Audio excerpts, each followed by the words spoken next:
Olá pessoal, tudo bem? Nessa semana na semana passada a gente saiu um pouquinho daquela espécie de linha temporal que a gente vinha seguindo para discutir um pouquinho sobre o conceito de belo, porque a gente estava até então trabalhando com a ideia do belo clássico, né?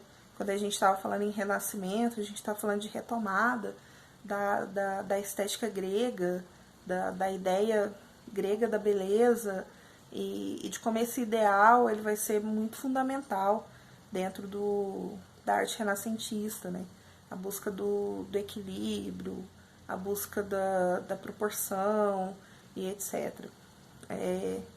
Mas a gente vai começar a caminhar à medida que a gente avança nos séculos para momentos em que esses ideais eles vão sendo um pouco modificados, né? Então eu coloquei um textinho assim que é bem uma coisa de definição mesmo, que foi retirado do dicionário Itaú Cultural, mas que essa discussão sobre o que é belo ela é uma discussão muito rica, tá? Então aqui com esse material eu procurei dar para vocês uma base mínima teórica, mas que a gente ainda, quando retornarem às aulas presenciais, a gente ainda vai retomar isso em forma de debate, porque eu acho que é um pouco mais rico, né? Porque essa questão do belo, do feio, isso é um negócio que permeia o nosso cotidiano, que faz parte da nossa vida e que é muito importante a gente pensar a respeito disso. Muita gente tem uma vida toda direcionada nesse sentido, tem uma vida... Muita gente vive em função disso, né? De tentar se colocar dentro de alguns padrões de beleza estabelecidos. Isso nem sempre é um negócio saudável. E acaba atingindo a nossa vida muito mais do que a gente tende a imaginar. Assim como a própria arte, de maneira geral, ela está muito mais dentro da nossa vida, do nosso cotidiano, do que a gente tende a acreditar, tá? Então, no momento posterior, quando for possível que a gente seja junto de novo, eu faço questão que a gente retome essas discussões, tá bom? Então, fiquem tranquilos, tá? Isso daqui é para que a gente consiga ter uma base, que eu acho que dá para ser construída assim, mas a gente ainda vai retomar esses assuntos, tá? Então, para essa semana, a correção das atividades, tá bem? Questão 1. Quais são as diferenças básicas entre o belo clássico e o belo romântico? Isso daqui tem lá no texto de vocês, o que eu fiz foi dar uma organizadinha, tá? Para ficar um pouco mais didático. Tô postando essas respostas também, tá? Para ajudar na correção. Então, ficou assim. O belo clássico é objetivo, universal e imutável.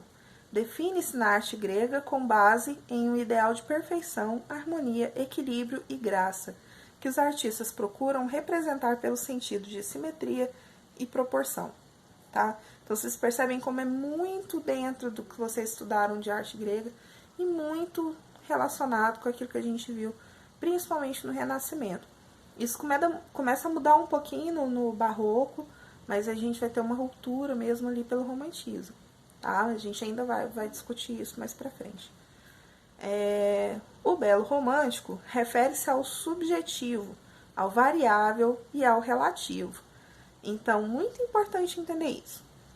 Enquanto o belo clássico, ele coloca isso dentro de uma padronização, né? Então, ele diz, o belo é isso. Ele segue determinada receita, né? O belo romântico, ele assume uma subjetividade. Ele vai dizer, olha, isso vai ser relativo, né? O que é bonito para um pode não ser bonito para o outro. Isso vai ter muito mais a ver com como eu enxergo as coisas do que com uma regra universal para definir isso. A visão romântica anuncia a ruptura com a estética neoclássica e com a visão racionalista da ilustração. Se o belo clássico remete à ordem, ao equilíbrio e à objetividade, o belo romântico apela às paixões, às desmedidas e ao subjetivismo. O belo romântico, longe de ser eterno, é social e historicamente condicionado. O cerne da visão romântica do mundo é o sujeito, suas paixões e traços de personalidade, que comandam a criação artística: a imaginação, o sonho e a evasão, os mitos do herói e da nação, o acento da religiosidade, a consciência histórica, o culto ao folclore e a cor local são traços que definem os contornos do ideal romântico do belo. Tá? Então, o belo romântico ele tem uma contextualização histórica, ele vai mudar de acordo com o tipo de referencial que a gente tem, vai mudar de acordo com o tipo de influência que a gente recebe, e assim por diante. Então, é um belo construído, né? No cerne do sujeito. Enquanto que o belo clássico, ele é uma coisa mais objetiva. Questão 2.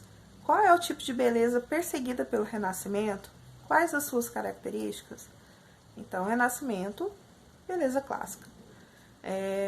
Na resposta eu coloquei: o Renascimento representa uma retomada dos valores estéticos da Grécia clássica. Portanto, perseguia um ideal clássico de beleza que procurava incluir nas características de suas obras a simetria, proporção, perspectiva, criando um método de construção das imagens quase matemático. Tá? Isso aqui a gente já havia, inclusive, discutido em sala de aula. Questão 3. Como a arte lida com a ideia de beleza a partir do século XIX? Então, a gente tem, a partir do século XIX, o romantismo, né, o realismo, o impressionismo, que eles são uma caminhada para uma série de rupturas muito importantes que vão acontecendo e que vão dar o suporte para que seja possível ocorrerem as vanguardas, né? Então, esses movimentos, eu coloquei aqui na resposta, assumem uma atitude crítica em relação às convenções artísticas e aos parâmetros do belo clássico, sancionadas pelas academias de arte.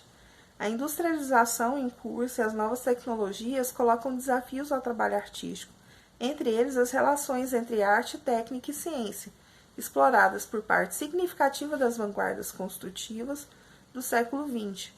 A disputa entre o belo, o útil e o funcional assume o primeiro plano com a Bauhaus e com o construtivismo russo, por exemplo, que almejam matizar as fronteiras entre arte, artesanato e produção industrial. Tá?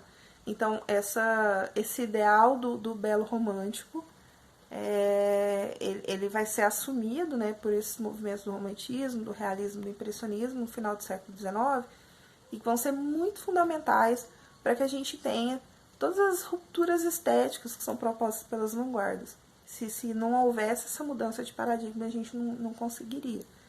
E isso depois, por sua vez, né, vai dar as bases que possibilitam a criação artística contemporânea. Tá? A questão 4. Para você, como é a relação das pessoas com a beleza nos dias de hoje? Então, resposta extremamente pessoal. Tá? Não vou nem ficar falando muito para não influenciar. Eu quero que vocês realmente digam de acordo com o que vocês pensam. E a questão 5 era uma prática artística. Tá? Isso daqui vocês podem guardar numa pastinha, no envelope, para me mostrar depois, tá bom? Eu pedi que vocês procurassem uma revista. Aqui pode ser revista, jornal, catálogo de moda, sabe? Aquela revistinha de cosmético que às vezes tem que jogada num canto. Qualquer material. Inclusive, se tiver impressora em casa, se quiser procurar na internet e imprimir, não tem problema não. Imagens que você considera que seguem os padrões de beleza atuais. Em uma folha sem pauta, né? Folha de papel sulfite, pode ser algum papel de outra gramatura, enfim. Mas eu queria que fizesse num papel que não tivesse linha.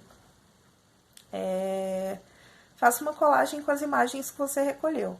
Você pode montar um corpo usando várias partes de osso, por exemplo, pegar uma cabeça de uma mulher que está dentro dos padrões de beleza, com um corpo de uma outra figura, e montar um corpo com essas várias partes, assim, que vocês acreditam que segue esses padrões. Ou fazer uma coleção de corpos, roupas, objetos que você considera bonito, né? Então, o sapato que você acha que é legal, você pode juntar esse monte de elementozinhos e colocar e juntar isso numa imagem. E aí depois vocês vão me apresentar, tá? Pra semana que vem, eu acho que eu vou sair um pouquinho dessa coisa da história pra gente trabalhar com elementos da linguagem visual E aí depois a gente retoma esses movimentos históricos, certo? Então, boa semana.